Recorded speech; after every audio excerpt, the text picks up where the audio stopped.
This is 405 Kelly Ave in Half Moon Bay. 3 bedrooms, 3 bathrooms, approximately 1,700 square feet, built in 2002. Modern contemporary layout, clean lines.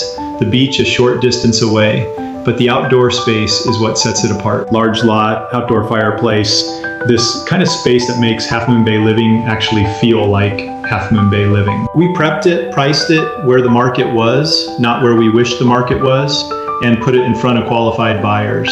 Over 30 open home visitors in 2 days. That's the foundation. 3 days after it hit the market, we had an offer on the table, all cash, over asking, no contingencies. The buyer came in ready to close, no games. Our job at that point was to help our seller think clearly. You can always wait for another offer, but this one said everything we needed to know about the buyer's intent and their ability to perform. We recommended they take it, they did. Not every home sells in 3 days, but when the preparation is right, the pricing reflects reality, and the home is positioned well, buyers notice. This one did. If you're thinking about selling on the coast and want to know what your home looks like in today's market, I'm glad to have that conversation.